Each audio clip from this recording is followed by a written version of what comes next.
प्रिय विद्यार्थियों, आज हम कक्षा 11 हिंदी की पाठ्यपुस्तक अंतरा भाग 1 के गद्य खंड के अध्याय 9 में वर्णित साहित्यकार भारतेंदु हरिश्चंद्र द्वारा दिया गया भाषण, जिसका शीर्षक है भारतवर्ष की उन्नति कैसे हो सकती है, का अध्ययन करने जा रहे हैं। भारतवर्ष की उन्नति कैसे हो सकती है, यह भाषण भारतेंदु हरिश्चंद्र द्वारा दिया गया था। भारतेंदु हरिश्चंद्र द्वारा बलिया के ददरी मेले में दिया गया व्याख्यान हमारी पाठ्य पुस्तक में संकलित किया गया है। भारतवर्ष की उन्नति कैसे हो सकती है, यह व्याख्यान भारतेंदु हरिश्चंद्र ने बलिया के ददरी मेले में दिया था। भारतवर्ष की उन्नति कैसे हो सकती है, भारतेंदु का प्रसिद्ध भाषण है। इसमें एक ओर ब्रिटिश शासन की मनमानी पर व्यंग्य है, तो दूसरी ओर अंग्रेजों के परिश्रमी स्वभाव के प्रति आदर भी है। इसमें एक ओर ब्रिटिश शासन की मनमानी पर व्यंग्य किया गया है, तो दूसरी ओर अंग्रेजों के परिश्रमी स्वभाव के प्रति आदर भी है।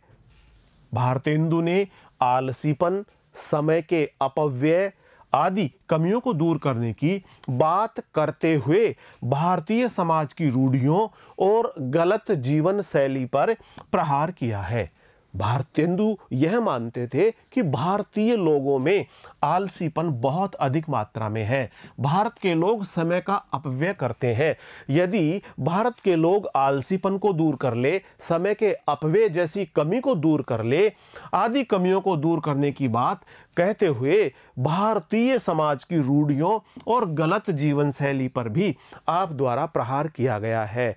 भारतेंदु के अनुसार यदि भारतीय आलसीपन को दूर कर ले, समय के अपव्यय को दूर कर ले, इस प्रकार ऐसी कमियों को दूर करने के साथ ही साथ यदि भारतीय समाज की रूढ़ियों और गलत जीवन शैली को भी यदि सुधार ले, तो भारतीय उन्नति कर सकते हैं। जनसंख्या नियंत्रण, श्रम की महत्ता, आत्मबल और त्याग भावना को भारतेंदु ने उन्नति के लिए अनिवार्य माना है। भारतेंदु हरिश्चंद्र ने जनसंख्या नियंत्रण किए जाने को, श्रम की महत्ता, आत्मबल और त्याग भावना को उन्नति करने के लिए बहुत ही अनिवार्य तत्व माना है और अत्यंत प्रेरक ढंग से इसे व्यक्त किया है। तो आइए पढ़ते हैं भारतेंदु हरिश्चंद्र द्वारा व्यक्त किया गया भाषण, जिसका शीर्षक है भारतवर्ष की उन्नति कैसे हो सकती है।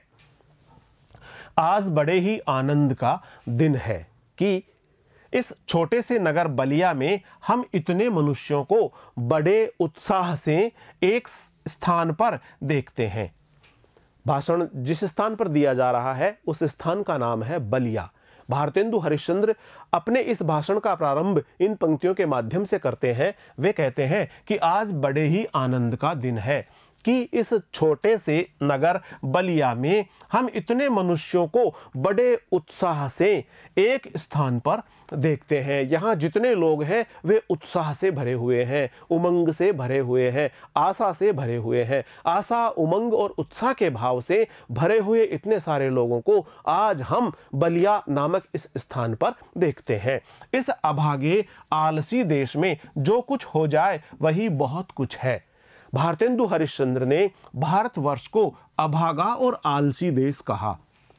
भारतेंदु हरिश्चंद्र ने भारतवर्ष को अभागा और आलसी देश कहा क्योंकि ऐसे देश पर ही अंग्रेज शासन कर रहे हैं। ऐसे देश पर ही आज अंग्रेज शासन कर रहे हैं। इसी कारण से यह देश गुलाम है, यह देश परतंत्र है और गुलाम और परतंत्र होने के कारण ही इसको अभागा कहा गया है, आलसी देश कहा गया है। इस अभागे आलसी देश में जो कुछ हो जाए वही बहुत कुछ है।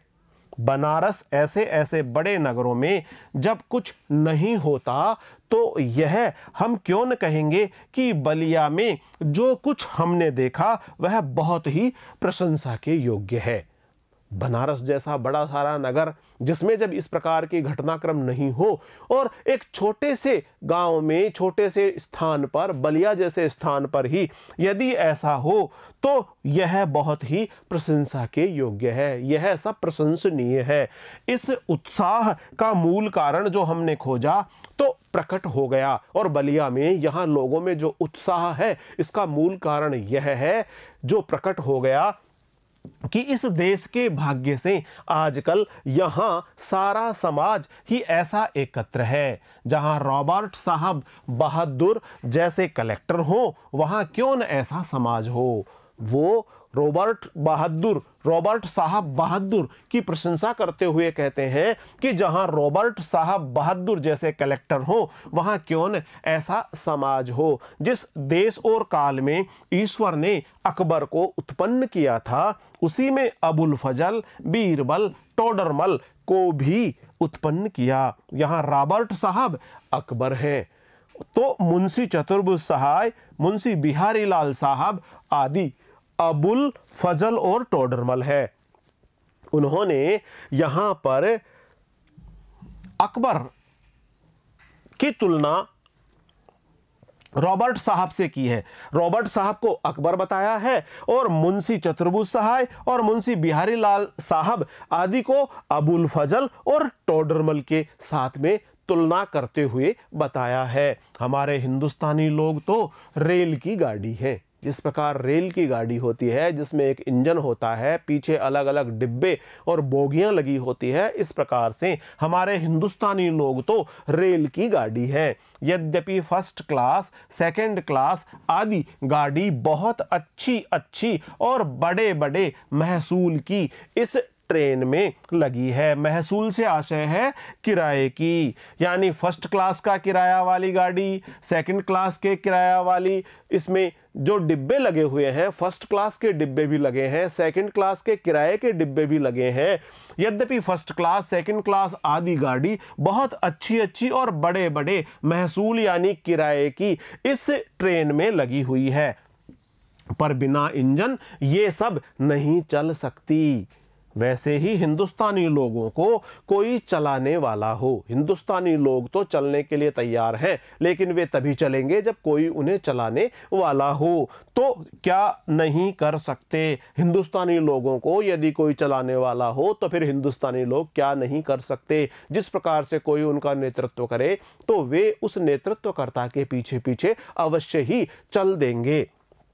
इनसे इतना कह दीजिए, का चुप साध रहा बलवाना, फिर देखिए कि हनुमान जी को अपना बल कैसे याद आ जाता है। रामचरितमानस का यह प्रसंग है जब सीता जी की खोज करने के लिए सभी बानर भालू समुद्र के तट पर एकत्र हुए, तभी जामवंत जी ने हनुमान जी को कहा, का चुप साध रहा बलवाना। और जैसे ही हनुमान जी ने यह सुना वे पर्वताकार बहुत बड़े विशालकाय शरीर में हो गए और उन्होंने फिर लंका जाकर माता सीता की खोज की, माता सीता की सुध ली और फिर वापस लंका से लौटकर वापस आए। इस प्रकार से जैसे ही जामवंत ने कहा का चुप साध रहे हूं बलवाना, और फिर देखिए कि हनुमान जी को अपना बल याद आ जाता है। सो बल कौन याद दिलावे। इस प्रकार भारतेंदु हरिश्चंद्र जी कहते हैं कि भारत के लोगों को उनका बल कौन याद दिलावे। हनुमान जी को तो जामवंत जी ने बल याद दिला दिया था, लेकिन अब हिंदुस्तान के लोगों को, भारतवर्ष के लोगों को उनका बल कौन याद दिलावे। या हिंदुस्तानी राजे महाराजे, या नवाब रईस, या हाकिम। हिंदुस्तान के लोगों को, भारतवर्ष के लोगों को या तो हिंदुस्तानी राजे महाराजे उनका बल याद दिलावे, या नवाब रईस उनका बल याद दिलावे, या हाकिम उनका बल याद दिलावे। हाकिम से आशय है जो अधिकारी है, राज्य के अधिकारी हाकिम कहलाते हैं। तो या तो हिंदुस्तान के राजे महाराजे भारतवर्ष की जनता को उनका बल याद दिलावे, या नवाब रईस उनको उनका बल याद दिलावे, या फिर भारतवर्ष के लोगों को हाकिम उनका बल याद दिलावे। राजे महाराजे को अपनी पूजा, भोजन, झूठी गप से छुट्टी नहीं। राजे महाराजे तो अपनी पूजा में लगे हैं, भोजन में लगे हैं, झूठी गप मारने में लगे हुए हैं, इससे उनको फुर्सत ही नहीं। इनसे, इस सब कार्यों से उनको छुट्टी ही नहीं है। हाकिमों को कुछ तो सरकारी काम घेरे रहता है, कुछ बॉल, घुड़दौड़, थिएटर, अखबार में समय गया। जो सरकारी हाकिम है, जो सरकार के नौकर हैं, जो सरकार के अधिकारी लोग हैं, ये सभी लोग यानी हाकिमों को कुछ तो सरकारी काम घेरे रहता है, और जब सरकारी काम नहीं होता तो वे खेलकूद में व्यस्त रहते हैं, बॉल खेलते हैं, घुड़दौड़, थिएटर, अखबार इत्यादि में उनका समय व्यस्त हो जाता है, उनका समय इन सब कामों में जाता है। कुछ समय बचा भी तो उनको क्या गरज है कि हम गरीब, गंदे, काले आदमियों से मिलकर अपना अनमोल समय खोवें। गरज से आशय है उनको क्या मतलब है, क्या आवश्यकता है, हाकिमों को क्या आवश्यकता है, क्या गरज है, क्या मतलब है हम भारतीय लोगों से। हम गरीब, गंदे, काले यानी भारत के लोगों को यहाँ पर भारतेंदु हरिश्चंद्र जी ने काले, गंदे लोग कहा है। हम गरीब, गंदे, काले आदमियों से मिलकर अपना अनमोल समय खोवें। गोरी चमड़ी वाले अंग्रेज और काली चमड़ी वाले अथवा गहरे रंग वाले भारतीय, इस प्रकार से भारतेंदु हरिश्चंद्र का कहना है कि हाकिम लोग भी अपना समय या तो सरकारी कार्यों में बिताते हैं अथवा बॉल खेलने, थिएटर, घुड़दौड़, अखबार आदि में अपना समय बिता देते हैं। यदि कुछ समय उनके पास बचता भी है तो उनको इस बात की क्या गरज है कि वे हम भारतीय लोगों से मिलकर अपना अनमोल समय व्यर्थ में ही व्यतीत करेंगे, अनमोल समय खोएंगे। बस वही मसल हुई, बस वही बात हुई। तुम्हें गैरों से कब फुर्सत, हम अपने गम से कब खाली। चलो बस हो चुका मिलना, न हम खाली न तुम खाली। यह जो मिसल हुई, ये जो मसल हुई, ये जो बात हुई जिसके अंदर कि तुम्हें गैरों से कब फुर्सत, गैर से आशय है दूसरों से, तुम्हें दूसरों से फुर्सत ही नहीं है, हम अपने गम से कब खाली, और हमें अपने दुख से भी फुर्सत नहीं है, हम अपने दुख से ही खाली नहीं है।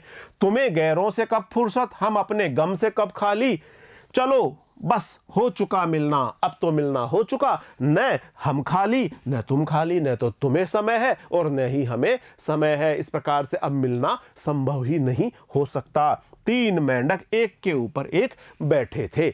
ऊपर वाले ने कहा जौक सौक, बीच वाला बोला गुमसुम, सबके नीचे वाला पुकारा गए हम।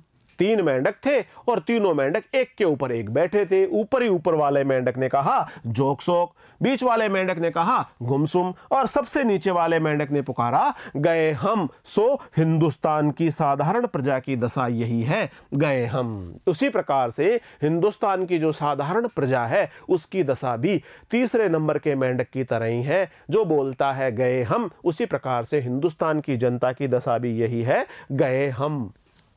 पहले भी जब आर्य लोग हिंदुस्तान में आकर बसे थे, राजा और ब्राह्मणों ही के जिम्मे यह काम था कि देश में नाना प्रकार की विद्या और नीति फैलावे।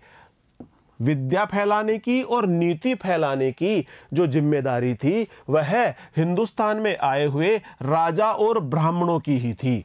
जो यहाँ के राजा थे, यहाँ के ब्राह्मण वर्ग के लोग थे, उनकी यह जिम्मेदारी थी, उनका यह दायित्व था कि वे विद्या का प्रसार करें और नीति का प्रसार करें, नीति को फैलावे। और अब भी ये लोग चाहें तो हिंदुस्तान प्रतिदिन कौन कहे प्रतिक्षण आगे बढ़े। और यदि अब भी ये लोग चाहें, राजा चाहें या ब्राह्मण वर्ग के लोग चाहें, तो हिंदुस्तान प्रतिदिन क्या प्रत्येक क्षण, प्रतिक्षण से आशय प्रत्येक क्षण यानी निरंतर उन्नति करता रहे, प्रगति पथ पर अग्रसर होता रहे।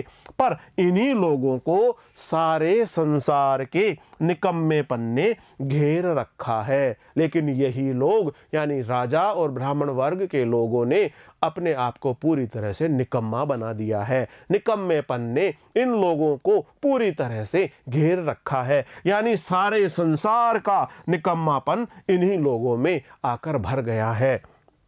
बौद्धारो मत्सरग्रस्ता अभवै स्मर दूषिता। इसका आशय यह है कि बुद्धिमान लोग ईर्ष्या और द्वेष से ग्रस्त रहते हैं और इन्हीं लोगों को सारे संसार के निकम्मेपन ने घेर रखा है। यदि बुद्धिमान लोग, राजा और ब्राह्मण लोग यदि द्वेष और ईर्ष्या से ग्रसित नहीं हो, निकम्मेपन से ग्रसित नहीं हो, तो फिर अवश्य ही प्रगति पथ पर बहुत तेजी से आगे बढ़ सकते हैं। हम नहीं समझते कि इनको लाज भी क्यों नहीं आती कि उस समय में जब इनके पुरुषों के पास कोई भी सामान नहीं था, तब उन लोगों ने जंगल में पत्ते और मिट्टी की कुटियों में बैठकर बांस की नलियों से जो तारा ग्रह आदि वेद करके उनकी गति लिखी है, वह ऐसी ठीक है कि 16 लाख रुपए के लागत की विलायत में जो दूसरी दूरबीनें लगी है, दूसरी दूरबीनें बनी हुई है। यहाँ पर भारतेंदु हरिश्चंद्र जी कहते हैं राजा और ब्राह्मण वर्ग को अथवा और दूसरे बुद्धिजीवी वर्ग को कि इन लोगों को बिल्कुल भी शर्म नहीं आती, लाज नहीं आती है। अरे थोड़ा विचार तो करो, थोड़ा इस बात पर सोच विचार तो करो कि ऐसा समय भी रहा जब इनके पुरखों ने, पुरुषों से आसे इनके पुरखों के पास में कोई सामान नहीं था। उन लोगों ने केवल जंगल में रहकर, मिट्टी की कुटियों में बैठकर, बांस की नलियों से जो ताराग्रह आदि की वेद करके, उनकी गणना करके, अध्ययन करके, उनकी वेद करके, उनका शोध करके, उनकी गणना करके, उनका अध्ययन करके उनकी जो गति लिखी है वह बिल्कुल सटीक है। जो इनके पुरखों ने, जिनके पास बहुत अधिक सामान नहीं था, जंगल में बैठते थे, मिट्टी की बनी हुई कुटिया में और बांस की नलियों के माध्यम से वे तारों और अन्य ग्रहों के बारे में, उनकी गति के बारे में वेद करके, उनका अध्ययन करके उनकी जो गति लिखी है वो आज भी पूरी तरह से सटीक बैठती है। यदि उस गति को आज भी 16 लाख रुपए के लागत की विलायत में जो दूसरी दूरबीनें बनी हैं, उनसे उन ग्रहों को वेद करने में भी वही गति ठीक आती है। और जब आज इस काल में हम लोगों को अंग्रेजी विद्या की ओर, जगत की उन्नति की कृपा से लाखों पुस्तकें और हजारों यंत्र तैयार है, यहाँ भारतेंदु हरिश्चंद्र जी कहते हैं कि यह लोग जो बुद्धिजीवी लोग हैं, इनके पुरखों ने वो कमाल कर दिखाया जो अपने आप में बहुत ही प्रशंसनीय है, बहुत ही अद्भुत है। उन लोगों के पास तो सामान की पूरी तरह से कमी थी। मिट्टी की कुटिया में बैठते थे, जंगल में रहते थे, बांस की नलियों के माध्यम से वो वहीं से तारे और अन्य ग्रहों इत्यादि की गति का अध्ययन करके जो उन्होंने लिखा है वो 16 लाख रुपए की दूरबीन से देखने के बाद जो गणना निकल करके आई है, पहले हमारे पुरखों द्वारा लिखी गई गणना और इन दूरबीनों के माध्यम से की गई गणना पूरी तरह से सटीक बैठती है, यानी उसकी गणितीय गणना पूरी तरह से शुद्ध है। इस प्रकार उन ग्रहों को वेद करने में भी हमारी वही गति ठीक ठीक आती है।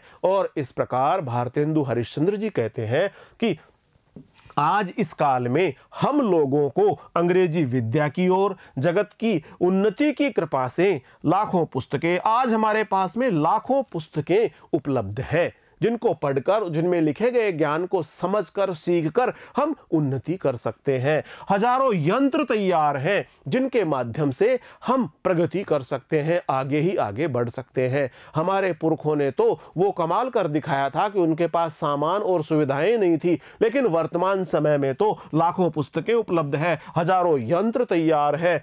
तब हम लोग निरी चुंगी की कतवार फेंकने की गाड़ी बन रहे हैं। भारतेंदु हरिश्चंद्र जी भारतवर्ष के लोगों को यह कहते हुए समझा रहे हैं, उनकी ओर यह कहते हुए करारा व्यंग कर रहे हैं कि इतना होने के बावजूद भी, जब हमारे पास में लाखों पुस्तकें हैं, हजारों यंत्र तैयार है, इतना होने के बावजूद भी हम लोग निरी चुंगी की कतवार, चुंगी से आशय है नगर पालिका की, कतवार से आशय है कूड़ा फेंकने की गाड़ी ही बन रहे हैं। जिस प्रकार नगर पालिका की कूड़ा फेंकने की गाड़ी का बहुत अधिक उपयोग नहीं होता, गाड़ी तो मूल्यवान है लेकिन उसका उपयोग कूड़ा फेंकने में किया जा रहा है, और भारतवर्ष के लोगों की भी यही स्थिति बन गई है। यह समय ऐसा ही है कि उन्नति की मानो घुड़दौड़ हो रही हो। अरे यह समय तो ऐसा है जिसमें उन्नति बहुत अधिक मात्रा में की जा सकती है। यह समय तो ऐसा है जिसमें उन्नति की मानो घुड़दौड़ हो रही हो। अमेरिकन, अंग्रेज, फ्रांसीस आदि तुर्की, ताजी सब सरपट दौड़े जाते हैं। यह जो उन्नति की घुड़दौड़ हो रही है, जिसमें अमेरिकन घोड़े, अंग्रेज घोड़े, फ्रांसीसी घोड़े, यानी इन अलग अलग अमेरिकन लोगों को, अंग्रेज लोगों को, फ्रांस के लोगों को, फ्रांसीसी यानी फ्रांस के लोगों को आदि को तुर्की ताजी यानी घोड़ों की श्रेष्ठतम नस्ल के रूप में बताया गया है। और ये कहा जा रहा है कि ये सभी देशों के जितने भी लोग हैं ये प्रगति पथ पर बहुत तेजी से दौड़ रहे हैं। अमेरिकन, अंग्रेज और फ्रांसीस आदि तुर्की ताजी सब सरपट दौड़े जा रहे हैं। ये सब श्रेष्ठ नस्लों के घोड़े हैं, अमेरिकन, अंग्रेज, फ्रांसीसी आदि, और सबके सब इस प्रगति की घुड़दौड़ में सरपट भागे दौड़े जा रहे हैं। सबके जी में यही है कि पाला हम ही सबसे पहले छू ले, और सबके सब चाहते हैं कि प्रगति पथ को सबसे पहले वही पार कर ले, प्रगति पथ को पार कर वही प्रगति का मुकुट अपने सर पर धारण कर ले। अमेरिकन भी चाहते हैं, अंग्रेज भी चाहते हैं, फ्रांस के लोग भी चाहते हैं। सभी लोग प्रगति की इस दौड़ में, घुड़सवारी की इस दौड़ में बहुत तेजी से आगे दौड़ रहे हैं। उस समय हिंदू काठियावाड़ी खाली खड़े खड़े टाप से मिट्टी खोदते हैं। भारतेंदु हरिश्चंद्र जी कहते हैं कि हिंदू लोग तो उस काठियावाड़ी घोड़े की तरह ही हैं जो खाली खड़े खड़े अपने खुरों से, अपनी टाप से मिट्टी ही खोदते हैं। ये भागने में, ये घुड़दौड़ करने में शामिल नहीं हो पा रहे हैं। काठियावाड़ी घोड़े की तरह एक जगह खड़े खड़े अपनी टाप से, अपने खुरों से मिट्टी ही खोद रहे हैं। इनको औरों को जाने दीजिए। जापानी टट्टुओं को हाँपते हुए दौड़ते देखकर भी लाज नहीं आती। भारतेंदु हरिश्चंद्र जी ने कहा कि जापानी टट्टू भी दौड़ रहे हैं, उनको दौड़ते हुए देखकर भी, उनको हाँपते हुए देखकर भी इनको लाज नहीं आती। जो हिंदुस्तान के लोग हैं, भारतवर्ष के लोग हैं, इनको लाज नहीं आती। जब जापानी टट्टू भी, यानी वो घोड़े भी नहीं है पूरी तरह से, यानी जापानी टट्टू भी घुड़दौड़ की इस रेस में बहुत आगे बढ़ रहे हैं, यानी जापान भी प्रगति पथ पर बहुत तेजी से आगे बढ़ रहा है। यह समय ऐसा है कि जो पीछे रह जाएगा फिर कोटि उपाय किए भी आगे न बढ़ सकेगा। यही सही समय है प्रगति करने का, उन्नति करने का, आगे बढ़ने का। घुड़दौड़ में शामिल होइए और प्रगति पथ पर निरंतर आगे बढ़ते रहिए। भारतेंदु हरिश्चंद्र जी का कहना है कि यह वह समय है जो पीछे रह जाएगा, फिर वह कोटि उपाय करें, चाहे वह करोड़ों उपाय कर ले, लेकिन फिर वह आगे नहीं बढ़ सकेगा। इस लूट में, इस बरसात में भी जिसके सिर पर कमबख्ती का छाता और आंखों में मूर्खता की पट्टी बंधी रहे, उन पर ईश्वर का कोप ही कहना चाहिए। इस समय जो यह समय है जिसमें सब लोग प्रगति करने के लिए आगे बढ़ रहे हैं, प्रगति की घुड़दौड़ में शामिल हो रहे हैं, इस लूट में जो ये प्रगति की लूट मची हुई है, उन्नति की लूट मची हुई है, इस बरसात में भी जिसके सिर पर कमबख्ती का छाता हो, यानी दुर्भाग्य का छाता जिसने लगा रखा हो और आंखों पर जिसने मूर्खता की पट्टी बांध रखी हो, तो उस पर ईश्वर का कोप ही कहना चाहिए। उस पर ईश्वर का कोप हो रहा है, क्रोध हो रहा है, यही कहना चाहिए। यह तो बिल्कुल बहुत उचित समय है जिसमें प्रगति की जा सकती है, उन्नति की जा सकती है। अमेरिकन लोग कर रहे हैं, अंग्रेज कर रहे हैं, फ्रांस के लोग कर रहे हैं, जापान के लोग कर रहे हैं। बस भारतवर्ष के लोगों को भी इस प्रगति की दौड़ में शामिल हो जाना चाहिए। भारतेंदु हरिश्चंद्र कहते हैं कि इस लूट में, यानी इस प्रगति की दौड़ में, इस बरसात में भी जिसके सिर पर कमबख्ती का छाता हो, दुर्भाग्य का छाता हो और जिसकी आंखों पर मूर्खता की पट्टी बंधी हुई हो, उस पर तो ईश्वर का कोप ही हो रहा है, यही कहना चाहिए। मुझको मेरे मित्रों ने कहा था कि तुम इस विषय पर आज कुछ कहो कि हिंदुस्तान की कैसे उन्नति हो सकती है। भारतेंदु जी ने कहा कि उनके कुछ मित्रों ने आज उन्हें यह आग्रह किया है कि वे इस विषय पर भी बोलें कि हिंदुस्तान की उन्नति कैसे हो सकती है, भारतवर्ष की उन्नति कैसे हो सकती है। भला इस विषय पर मैं और क्या कहूं। भागवत में एक श्लोक है और इस प्रकार वे श्रीमद् भागवत का एक श्लोक बताते हुए कहते हैं कि नृदेह माध्यम सुलभम सुदुर्लभम प्लवम सुकल्पम गुरुकर्ण धारम मयानुकूलेन नभः स्वतेरितुम पुमान भवब्धिम न तरेत स आत्मः। भगवान कहते हैं कि पहले तो मनुष्य जन्म ही बड़ा दुर्लभ है। मनुष्य के रूप में जन्म लेना अपने आप में बहुत दुर्लभ है। नृदेह माध्यम सुलभम सुदुर्लभम प्लवम सुकल्पम गुरु कर्ण धारम। सो मिला और ये मनुष्य जन्म प्राप्त हुआ। सबसे पहले तो मनुष्य के रूप में जन्म लेना ही बड़ा दुर्लभ है, और सो मिला और उस पर गुरु की कृपा और मेरी अनुकूलता यानी ईश्वर की अनुकूलता हो जाए, गुरु की कृपा हो जाए, मनुष्य का जन्म मिल जाए, तो यह अपने आप में बहुत दुर्लभ है। इतना सामान पाकर भी जो मनुष्य इस संसार सागर के पार न जाए, मयानुकूलेन नभ स्वतेरितुम पुमान भवब्धिम न तरेत स आत्महा। इतना सामान पाकर भी जो मनुष्य इस सागर संसार सागर के पार न जाए, उसको आत्महत्यारा कहना चाहिए। यानी उसने अपने स्वयं का वध खुद ने ही किया है, स्वयं की हत्या स्वयं ने ही की है। जिसने मनुष्य का जन्म धारण किया है, जिसको परमात्मा की कृपा का आशीर्वाद प्राप्त हुआ है, जिसको गुरु का सानिध्य प्राप्त हुआ है, और इतना सारा सामान मिलने के बाद भी जिसने इस असार संसार को, इस संसार सागर को पार न किया, उसको आत्महत्यारा कहना चाहिए। वही दशा इस समय हिंदुस्तान की है। अंग्रेजों के राज्य में सब प्रकार का सामान पाकर, अवसर पाकर भी हम लोग जो इस समय पर उन्नति न करें, तो हमारा केवल अभाग्य और परमेश्वर का कोप ही है। यदि इतना सारा सामान जो हमें प्राप्त हुआ है, यह प्राप्त करके भी यदि हम उन्नति न करें, तो इसे केवल हमारा अभाग्य ही कहा जाएगा। इसे परमेश्वर द्वारा हम सब पर किया गया कोप ही माना जाएगा। सास के अनुमोदन से एकांत रात में सूने रंग महल में जाकर भी बहुत दिन से जिस प्राण से प्यारे परदेसी पति से मिलकर छाती ठंडी करने की इच्छा थी, उसका लाज से मुंह भी न देखे और बोले भी न, तो उसका अभाग्य ही है।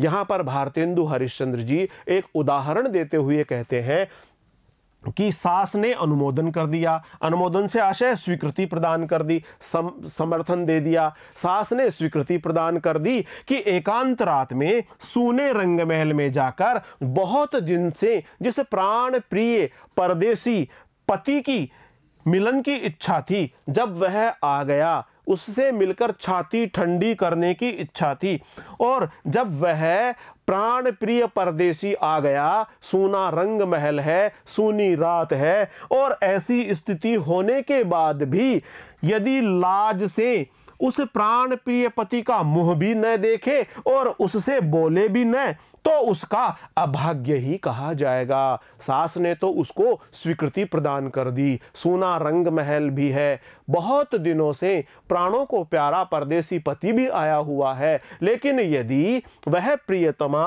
लाज से भर करके उस अपने प्रियतम प्राण प्रिय पति का मुंह भी न देखे, लाज के मारे शर्माते हुए उसका मुंह भी न देखे और उससे बोले भी न, उससे बात भी न करे, तो इसे उस पत्नी का, उस प्रियतमा का अभाग्य ही कहा जाएगा। वह तो कल फिर परदेश चला जाएगा, क्योंकि उसका पति तो अगले ही दिन परदेश जाने वाला है।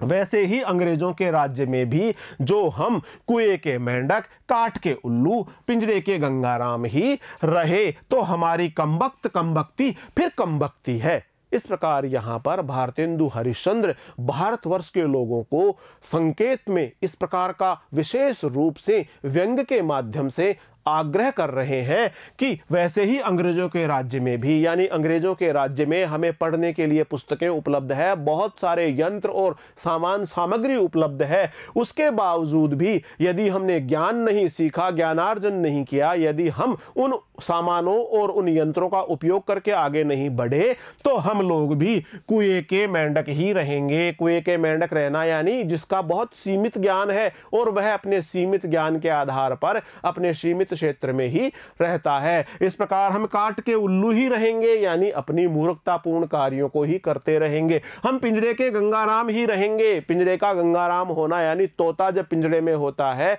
तब उसको, तोते को सभी प्रकार की सुख सुविधाएं तो मिलती है लेकिन उसे आजादी नहीं मिलती। तो हम पिंजरे के तोता यानी गंगाराम ही रह जाएंगे। तो इस सारी बात को कमबख्त, दुर्भाग्य, दुर्भाग्य और दुर्भाग्य ही कहा जाएगा। और यह तो हमारा जो दुर्भाग्य है पूरी तरह से दुर्भाग्य है और इसे दुर्भाग्य ही कहा जाएगा। बहुत लोग यह कहेंगे कि हमको पेट के धंधे के मारे छुट्टी ही नहीं रहती बाबा। बहुत सारे लोगों से कहेंगे कि उन्नति करो तो वे कहेंगे जी पेट का धंधा करने में ही इतने व्यस्त हैं कि हमें उन्नति करने के लिए तो फुर्सत ही नहीं है।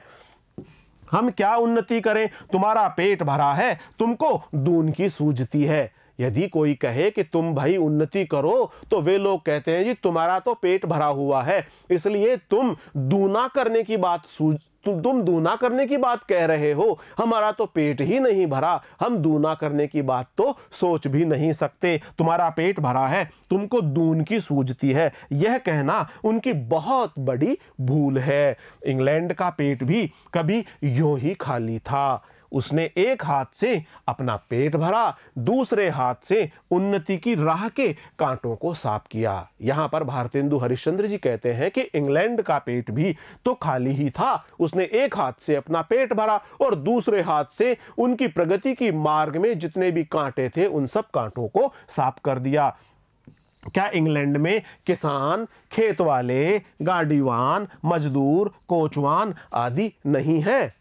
किसी देश में भी सभी पेट भरे हुए नहीं होते। भारतेंदु जी का कहना है कि किसी भी देश में ये सभी लोग होते हैं, मजदूर भी होते हैं, गाड़ीवान भी होते हैं, किसान भी होते हैं, लेकिन सभी देशों में सभी लोगों का पेट सदैव भरा हुआ नहीं रहता। किसी देश में भी सभी पेट भरे हुए नहीं होते, किंतु वे लोग जहां खेत जोतते बोते हैं वहीं उसके साथ यह भी सोचते हैं कि ऐसी और कौन नई कल या मसाला बनावे जिससे इस खेती में आगे से दूना अन्न उपजे। लेकिन वहां के जो काम करने वाले मजदूर हैं, किसान हैं और अधिक गाड़ीवान हैं, कोचवान हैं इत्यादि मेहनतकश लोग हैं, वे यह भी साथ साथ सोचते हैं कि ऐसी कौन सी नई कल बनावें, कल से आशय है ऐसा कौन सा यंत्र बनावें, कल पुर्जा बनावें, कल कारखाना लगावें या मसाला बनावें जिससे कि इस खेती में आगे से आगे दूना अन्न उपजे, अधिक मात्रा में फसल की उपज हो।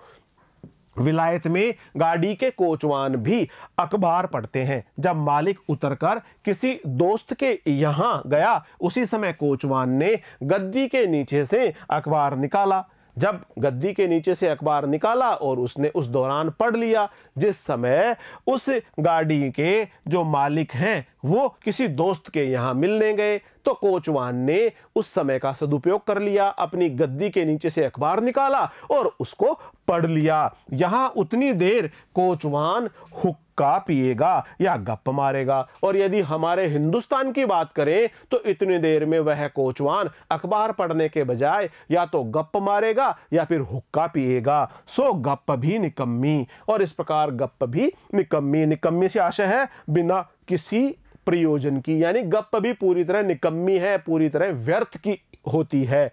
वहां के लोग गप ही में देश के प्रबंध छांटते हैं। सिद्धांत यह है कि वहां के लोगों का यह सिद्धांत है कि एक छिन भी व्यर्थ न जाए। यह बहुत महत्वपूर्ण बात है उन्नति करने के लिए, जो भारतेंदु हरिश्चंद्र जी कहते हैं कि हमें प्रत्येक क्षण का महत्व जानना चाहिए, कोई भी क्षण व्यर्थ नहीं जाना चाहिए। भारतेंदु जी कहते हैं सिद्धांत यह है कि वहां के लोगों का सिद्धांत यह है कि एक छिन भी व्यर्थ न जाए, उसके बदले वहां के लोगों में जितना निकम्मापन हो उतना ही वह बड़ा अमीर समझा जाता है। आलस यहां इतनी बढ़ गई कि मलूकदास ने दोहा ही बना डाला। मलूकदास जी कहते हैं अजगर करे न चाकरी, पंछी करे न काम, दास मलूका कही गए सबके दाता राम। मलूकदास जी का यह सुप्रसिद्ध दोहा है जिसमें मलूकदास जी कहते हैं कि अजगर बहुत विशालकाय सर्प कभी चाकरी नहीं करता, किसी की नौकरी नहीं करता, लेकिन उसको राम, उसको जो ईश्वर है, परमात्मा है, वह उसको उसका भोजन अवश्य ही देते हैं। ठीक उसी प्रकार पंछी करे न काम, कोई भी पक्षी किसी प्रकार का काम नहीं करता, पेड़ों पर एक स्थान से दूसरे स्थान पर उड़ता रहता है, बैठता रहता है, अपना भोजन खाता रहता है, क्योंकि उसको भी परमात्मा द्वारा ही भोजन पानी इत्यादि दिया जाता है। अजगर करे न चाकरी, पंछी करे न काम, अजगर किसी की नौकरी नहीं करता, पंछी किसी के यहाँ काम नहीं करता। दास मलूका कह गए सबके दाता राम, उसके बाद भी मलूक दास जी कहते हैं कि सबको भोजन पानी देने का काम परमात्मा का है, श्री राम का है, परमात्मा ही सबको भोजन देंगे, सबको पानी देंगे। इस प्रकार से मलूक दास जी का ऐसा कहना है। चारों ओर आंख उठाकर देखिए तो बिना काम करने वालों की ही चारों ओर बढ़ती है। और ऐसे लग रहा है मानो मलूक दास जी की बात को तो भारतवर्ष के लोगों ने पूरी तरह से अपने मनो मस्तिष्क में बिठाई लिया है कि कोई काम करने की जरूरत नहीं है, सबके दाता राम, परमात्मा सबको भोजन पानी देंगे। और इस प्रकार चारों ओर आंख उठाकर देखिए तो बिना काम करने वालों की चारों ओर बढ़ती है, यानी बिना काम करने वाले चारों तरफ खूब मात्रा में बढ़ गए हैं। रोजगार कहीं कुछ भी नहीं है, कोई भी रोजगार, कहीं पर भी रोजगार दिखाई नहीं पड़ता। अमीरों की मुसाहबी, दलाली या अमीरों के नौजवान लड़कों को खराब करना या किसी की जमा मार लेना, इसके सिवा बतलाइए और कौन रोजगार है। रोजगार की स्थिति बहुत दयनीय है। और इस दयनीय रोजगार की स्थिति के बारे में कहते हुए भारतेंदु हरिश्चंद्र जी बताते हैं कि रोजगार कहीं कुछ भी नहीं है। अमीरों की मुसाहिबी, मुसाहिबी से आशय अमीरों की चापलूसी कर लो, दलाली, दलाली कर लो, अमीरों के नौजवान लड़कों को खराब कर लो, या किसी की जमा, जमा से आशय किसी के द्वारा एकत्र किया गया धन उसको मार लो। इसके सिवाय बताइए और कौन रोजगार है। इसके अलावा कोई रोजगार नहीं है जिससे कुछ रुपया मिले। चारों ओर दरिद्रता की आग लगी हुई है। भारतेंदु हरिश्चंद्र जी का कहना है कि रोजगार नहीं कर रहे हैं, दरिद्रता चारों तरफ बहुत विकराल स्थिति में फैली हुई है, दरिद्रता की तो आग ही लगी हुई है। किसी ने बहुत ठीक कहा है कि दरिद्र कुटुंबी इस तरह अपनी इज्जत को बचाता फिरता है जैसे लाजवंती कुल की बहू फटे कपड़ों में अपने अंग को छिपाए जाती है। यदि कोई आपका कुटुंबी है, आपका रिश्तेदार है और वह दरिद्र है, उसके पास धन की कमी है, धन का अभाव है, यानी आपका कोई कुटुंबी जिसके पास धन का अभाव है, वह अपनी इज्जत को उसी प्रकार से बचाता फिरता है जिस प्रकार से कोई लाजवंती कुल की बहू अपने फटे कपड़ों में अपने अंग को छिपाए जाती है। अपने अंग को छिपाकर वह अपनी लज्जा बचाने का प्रयास करती है। वही दशा हिंदुस्तान की है और ठीक उसी प्रकार की दशा हिंदुस्तान की है। जिस प्रकार एक लाजवंती कुल की बहू अपने अंग प्रत्यंग को बहुत ही सावधानी पूर्वक फटे हुए वस्त्रों में भी छिपाने का प्रयास करती है, ठीक उसी प्रकार की दशा हिंदुस्तान की बताई गई है। मर्दमशुमारी की रिपोर्ट देखने से स्पष्ट होता है। मर्दमशुमारी से आशय है जनगणना। जनगणना की रिपोर्ट देखने से यह स्पष्ट होता है कि मनुष्य दिन दिन यहां बढ़ते जाते हैं। जनगणना की जो रिपोर्ट है उसके अनुसार यह जानकारी मिलती है कि मनुष्यों की संख्या लगातार बढ़ रही है और रुपया दिन दिन कमती होता जा रहा है। जनसंख्या बढ़ती जा रही है और पैसे की स्थिति कमजोर होती जा रही है, पैसा कम होता जा रहा है। सो अब बिना ऐसा उपाय किए काम नहीं चलेगा कि रुपया भी बढ़े। इसलिए अब जब लोगों की संख्या बढ़ रही है, जनसंख्या बढ़ रही है और पैसे की स्थिति खराब होती जा रही है, पैसा कमती होता जा रहा है, पैसा घटता जा रहा है, तो ऐसा उपाय करना पड़ेगा जिससे कि रुपया भी बढ़े। और वह रुपया बिना बुद्धि बढ़े न बढ़ेगा। और रुपया तो तभी बढ़ेगा जब बुद्धि बढ़ेगी। बुद्धि बढ़ने पर ही रुपया बढ़ेगा। रुपया तभी बढ़ेगा जब बुद्धिमानी के साथ में आप रोजगार करेंगे, तभी बुद्धिमानी से किए गए रोजगार के परिणाम स्वरूप आपका रुपया बढ़ेगा। भाइयों, राजा महाराजों का मुंह मत देखो, मत यह आशा रखो कि पंडित जी कथा में कोई ऐसा उपाय भी बतलावेंगे कि देश का रुपया और बुद्धि बढ़े, तुम आप ही कमर कसो, आलस छोड़ो, कब तक अपने को जंगली हूस मूर्ख बोधे, डरपोक ने पुकरवाओगे। और यहाँ पर बहुत अधिक आहत स्वर में भरकर भारतेंदु हरिश्चंद्र जी व्यंग्य पूर्वक कहते हैं कि भाइयों, राजा महाराजाओं का मुंह मत देखो, राजा महाराजाओं के द्वारा तुम्हारी सहायता की जाएगी, तुमको प्रगति का मार्ग दिखाया जाएगा, ऐसा नहीं होने वाला है। मत ये आशा रखो कि पंडित जी कथा में कोई उपाय बताएंगे कि आपका पैसा इस प्रकार से बढ़ेगा, आपका धन इस प्रकार से बढ़ेगा, कि देश का रुपया और बुद्धि बढ़ेगी। तुम आप ही कमर कसो। भारतेंदु हरिश्चंद्र जी ने बताया कि तुम अपने आप ही अपने आप की तैयारी करो, अपनी कमर कसो, अपने आप को पूरी तरह से तैयार करो, रोजगार करने के लिए अपने आप की कमर कसकर तैयारी कर लो, आलस छोड़ दो, आलस्य छोड़ दो, पूरी तरह से साहस और जोश और जुनून और जज्बे से भरकर कब तक अपने आप को और पूरी तरह से रोजगार के कार्य में लग जाओ, कब तक अपने को जंगली कहलवाओगे, हूस से आशय असभ्य कहलवाओगे, मूर्ख कहलवाओगे, बोधे कहलवाओगे, बहुत बोधा है, बहुत दुर्बल है, डरपोक ने डरपोक कहलवाओगे, पुकरवाओगे, यानी कब तक तुम्हारे को लोग मूर्ख पुकारेंगे, जंगली पुकारेंगे, हूस पुकारेंगे, बोधे पुकारेंगे, डरपोक पुकारेंगे, कब तक पुकरवाओगे। इस प्रकार से भारतेंदु जी ने हिंदी के नए नए शब्दों को भी एक नई तरीके से, नए प्रकार से अभिव्यक्त किया है। तुम आप ही कमर कसो, आलस छोड़ो, कब तक अपने को जंगली, हूस, मूर्ख, बोधे और डरपोक ने कहलवाओगे। दौड़ो, इस घोड़ दौड़ में जो पीछे पड़े तो फिर कहीं ठिकाना नहीं है। यह जो घुड़दौड़ हो रही है इसमें दौड़ो, प्रगति की ये जो दौड़ हो रही है इसमें आगे बढ़ो, उन्नति के लिए जो रास्ता साफ हो गया है जिसमें आगे बढ़ो। फिर कब राम जनकपुर हैं, जब राम जी जनकपुर में थे तो राम जी के सौंदर्य को देखकर जनकपुर की स्त्रियां कहती है कि इस सौंदर्य का नयनों से जी भरकर पान कर लो, इस सौंदर्य का पान कर लो। पता नहीं फिर कब राम जनकपुर हैं, पता नहीं फिर राम जी जनकपुर में कब वापस पधारेंगे। अब की जो पीछे पड़े तो फिर रसातल ही पहुंचोगे, और यदि अब भी प्रगति पथ पर आगे नहीं बढ़े, यदि अब भी रास्ते में पीछे ही रह गए तो फिर रसातल ही तुम्हारे लिए मंजिल है, तुम रसातल को ही पहुंचोगे, यानी सबसे नीचे पाताल में ही तुम पहुंच जाओगे, तुम पैंदे में ही पहुंच जाओगे। जब पृथ्वीराज को कैद करके गोरे ले गए तो शहाबुद्दीन के भाई गियासुद्दीन से किसी ने कहा कि वह शब्दभेदी बाण बहुत अच्छा मारता है। जब पृथ्वीराज को कैद करके गोरे ले गए, गोरे से आशय है गोर देश के लोग, यानी मोहम्मद गोरी के सैनिक जब पृथ्वीराज को कैद करके ले गए तब शहाबुद्दीन के भाई गयासुद्दीन से किसी ने कहा कि वह शब्दभेदी बाण बहुत अच्छा मारता है। कौन? पृथ्वीराज। पृथ्वीराज शब्दभेदी बाण मारता है। शब्दभेदी बाण से आशय है शब्द को सुनकर बाण से भेद देना, शब्दभेदी बाण कहलाता है।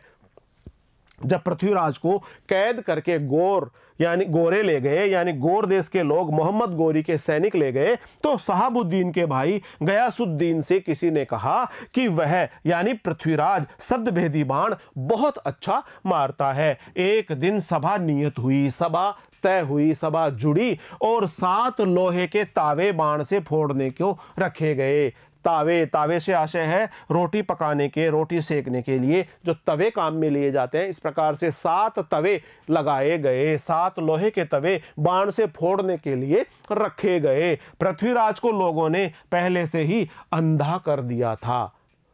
पृथ्वीराज को लोगों ने पहले से ही अंधा कर दिया था, उनकी आंखें फोड़ दी गई थी। संकेत यह हुआ कि जब गयासुद्दीन हूं करे तब वह तावों पर बाण मारे। जैसे ही वह ध्वनि निकाले और हूं इस प्रकार की ध्वनि निकाले, गयासुद्दीन जब हूं करे तब वह तावों पर बाण मारे।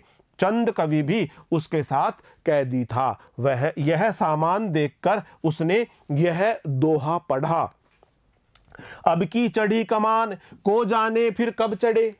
अब की चढ़ी कमान को जाने फिर कब चढ़े, जिन चुक्के चौहान इक्के मारे इक्क सर। उसने कहा कि अब की चढ़ी कमान, कमान से आशय है ये जो धनुष पर बाण चढ़ा है ना, ये पता नहीं को जाने फिर कब चढ़े, ये धनुष पर जो बाण चढ़ा है ये न जाने फिर कब चढ़ेगा।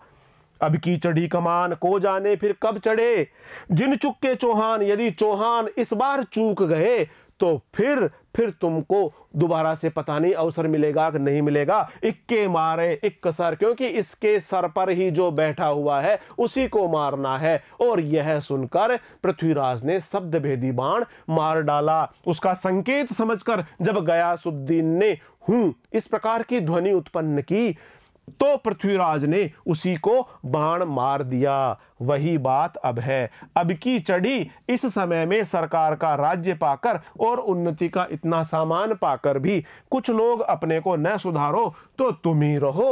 और वह सुधरना भी ऐसा होना चाहिए कि सब बात में। और भारतेंदु हरिश्चंद्र जी कहते हैं कि जिस प्रकार पृथ्वीराज चौहान ने उस समय का सदुपयोग किया था उसी प्रकार से आज भी अवसर है, आज भी मौका है। अब की चढ़ी इस समय में सरकार का राज्य पाकर, यानी इस समय सरकार का राज्य का जिस प्रकार का सहयोग मिल रहा है, सामान उपलब्ध है, पुस्तकें उपलब्ध है, सामान और यंत्र उपलब्ध है, उन सबको पाकर भी, उन्नति का इतना सारा सामान पाकर भी तुम लोग अपने को न सुधारो, यदि उन्नति न करो तो तुम ही रहो, तो तुम जैसे हो वैसे ही रहो, तुम्हें उन्नति करने की आवश्यकता नहीं है। और वह सुधरना भी ऐसा ही होना चाहिए। और यदि तुम उन्नति ही करो, तुम यदि अपने आप को सुधार कर अपने आप को दुनिया में प्रस्तुत करो तो वह सुधरना ऐसा होना चाहिए कि सब बात में उन्नति हो, हर प्रकार में सर्वांगीण उन्नति हो, प्रत्येक क्षेत्र में उन्नति होनी चाहिए।